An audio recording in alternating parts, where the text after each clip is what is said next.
Hello, everybody, and a warm welcome to this Protection Insight podcast.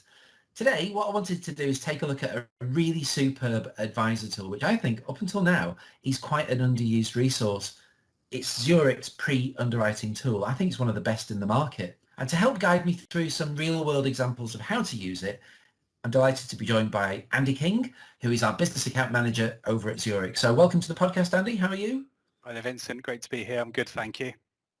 Okay, good. So Andy, I know there are various pre-underwriting tools out there in the protection market from different other providers, but could you give us an overview as to why Zurich's tool is perhaps a little bit more innovative?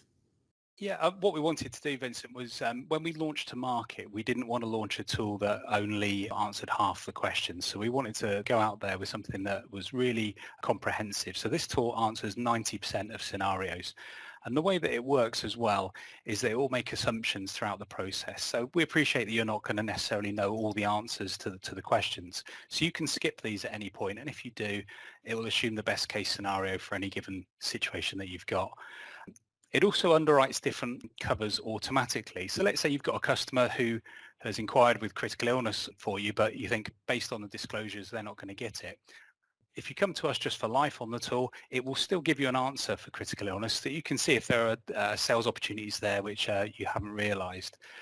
And at the end of the whole process, you'll get a report which can help with your compliance and you can attach that to your file as well.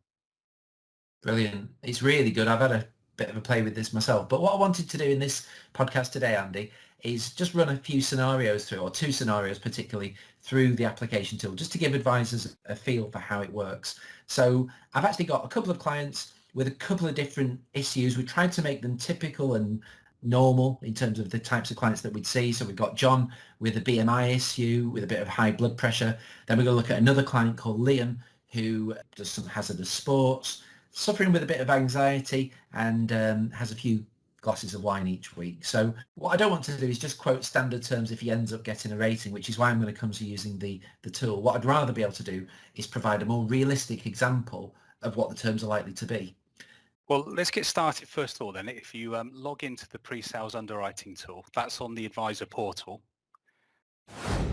Okay, Andy, so I'm on the Zurich Intermediary homepage, which I'm sure many advisors are already used to. I'm going to log in, and then I just need to select my login details. And here we go. This is me on the advisor portal. So where do we start from here? Over on the left-hand side, fourth from the top, you've got pre-app underwriting tool. So if you just give a click onto that, and then that will give you a little introduction. And if you press continue when you're ready, it will take you into the first example. Okay, so that first one of mine that I want to look at is John. He is a man, obviously. He's 45 and he's never actually smoked. So Andy, what I'm thinking here is I don't think I'm going to get critical illness cover at decent rates. So I'm thinking of £150,000 of life insurance, and I want to do the pre-underwrite on that in the first instance. Okay, so if you carry on scrolling down, and if you can answer the questions around his occupation and his height and weight. So this client, John, is an accountant. It's a low-risk occupation. He's 6'1", so that's nice to see that in Imperial. 17 stone 7. So that's where my concern is about the BMI. Okay, so if you just push continue now, Vincent. Okay, so here's where you choose the medical information. So I think you said this chap had high blood pressure. So you just need to click on the medical button and then scroll down and push continue. And it says there that you'll automatically always check BMI. So I've put the height and weight ratio in. That's all automatically going to get checked, isn't it? Yeah. We'll use it all in conjunction. So we're not just looking at the blood pressure here. We're going to take into account the height and weight and his age as well. Okay, so let's go on to the next page. Okay, so if you just start typing high blood pressure and then just select it from the list and then just scroll down to the bottom of your screen. And as you scroll, you'll see a list of all the different conditions we could select from. When you get to the bottom, just push continue. Okay, so now you'll start seeing the questions, and these are all interactive. So if you can start answering them with the information that you've got, and if you get to one where you don't know the information, we'll just stop there.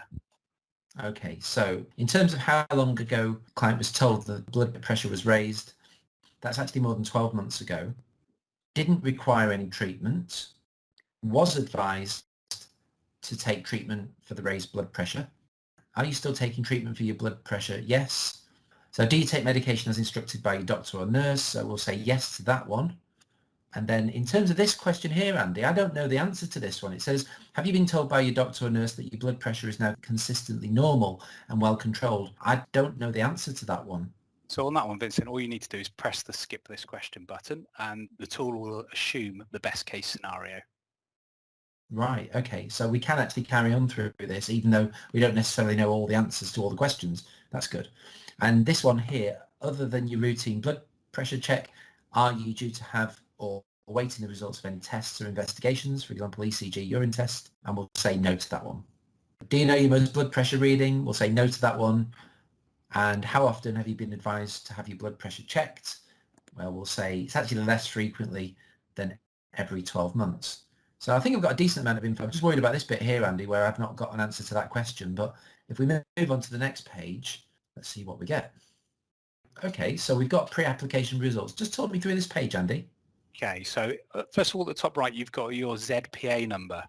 Now that's quite important if you do need to contact us, because you can quote your ZPA number, and all this is stored on our underwriter system as well. So if you'd like to just scroll down a little bit, we can see that on the life assurance side of things, we can tell you that this case is going to be accepted on revised terms based on the information that you've given us. And those terms are going to be with a 25% rating. And you can see just there, you've got the question that you skipped. So we've made the assumption there that the customer has been told that their blood pressure is now consistently normal and well controlled. So you just need to make sure that obviously when you do apply, we're making the assumptions that your questions that you apply with will match this, so then you'll get the 25% rating.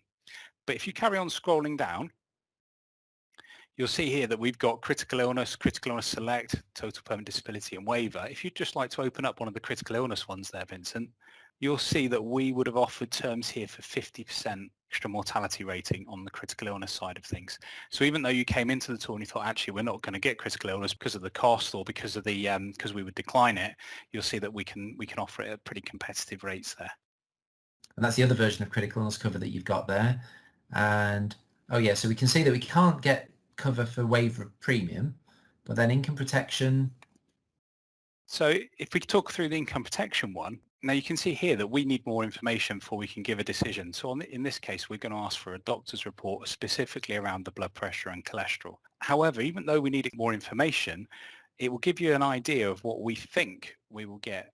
So our expected outcome is 50% on income protection, but it could range anywhere from being ordinary rates up to a maximum of 75% based on the information that you've given already.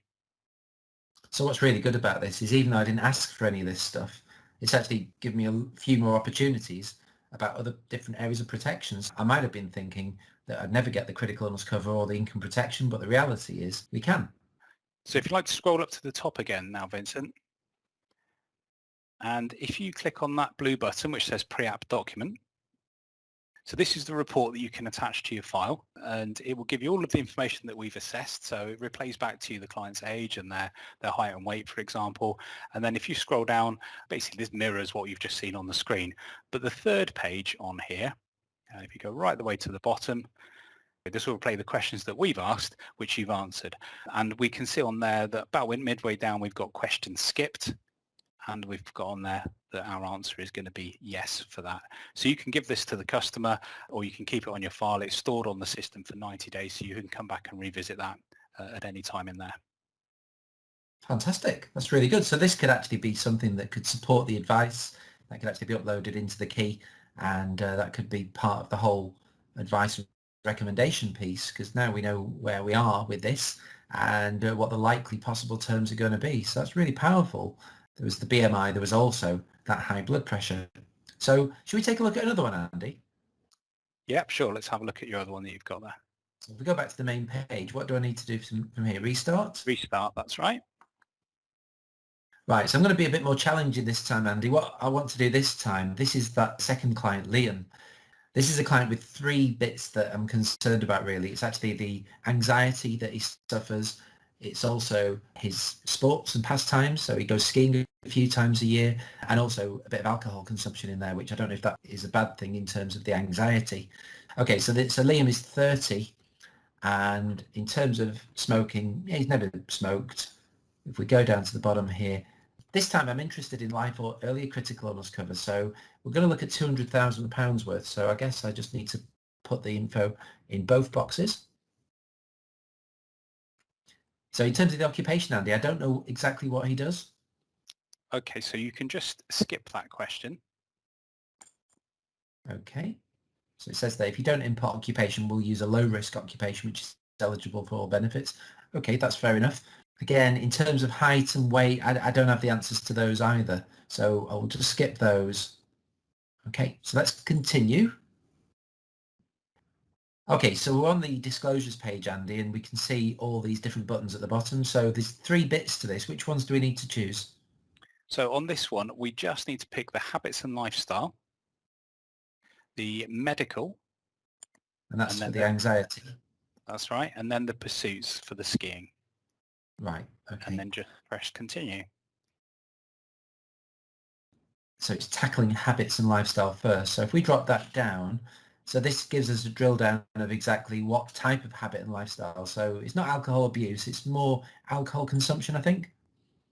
Okay, so you just tick that, scroll down and push continue. So as you can see now, it will ask you the details of the alcohol that this customer is going to be drinking, the frequency and the amount.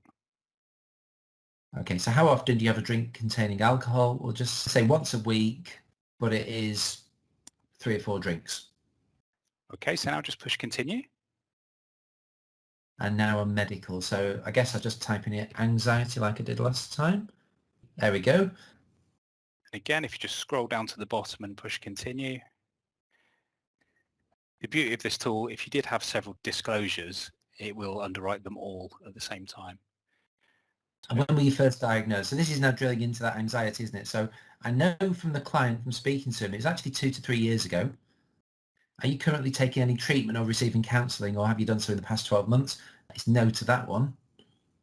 How many days have you had off work in the past 12 months? Let's just say it's no time off work with regards to this. When did you last have symptoms? Now, I don't know the answer to this one, Andy, so I guess I'm going to press skip this question. That's right. And do your symptoms restrict you in any way? We'll say no. And have you been treated in hospital as an inpatient or by a psychiatrist?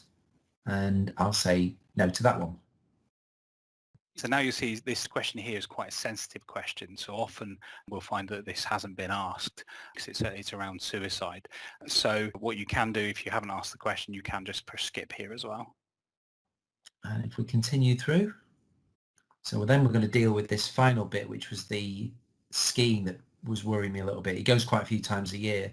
So what we're looking for, probably the nearest, is winter sports. Okay, so what winter sports do you actually do? Let's drop it down. It's skiing or snowboarding is what it is. And what type of skiing, snowboarding is on-piste. And there we go. We got some results. Right. Just talk us through this one, Andy. Well, the good news is we can see they're green. So let's go down and we can see that on this case, we would actually accept them for standard terms on life, critical illness and our more comprehensive critical illness select product. If you carry on down, we'll see the assumptions again made due to the skipped questions. So you've got a record of those. And if you carry on further, we'll have a look to see what the expected outcomes are on other products. So you can see here that we could offer total permanent disability, but it would be on revised terms. And it looks as though there's going to be a mental health exclusion on the total permanent disability. If you open up the waiver, we can't offer terms on there, but it will just give us a confirmation of that. And then finally, if you open up the income protection, you'll see this is slightly different as it says refer. Now on this one, because there is going to be an exclusion, we would actually expect there to be a 12.5% premium reduction. But this is a refer, so this isn't a cast iron guarantee of a 12.5% reduction.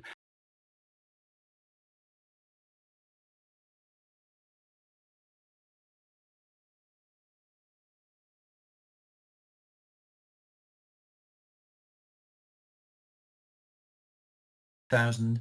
You've got both versions of your critical illness cover. And then if we go down the report, we've got all of that detail. So it's fantastic, really. I think the way that it actually gives us more than we even asked for is really, really refreshing to see that. And then we've got all of those, the question that was skipped, and then it shows us the answer that you've actually assumed the decision based on, which is, again, quite unique, I think. I think one thing that I would like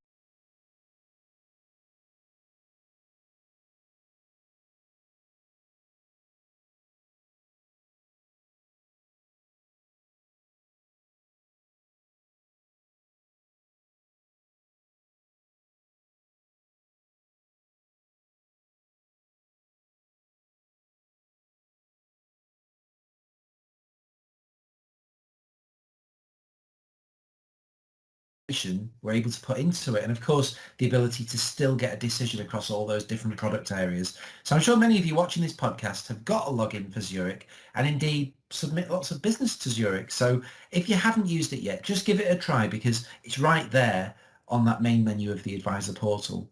And these types of pre-underwriting tools are really good because they're going to help you manage the expectations not only of your clients but for yourself. So thanks again, Andy, for joining me today. And as always, thanks to you guys for tuning in and watching the podcast. Until next time, it's bye for now.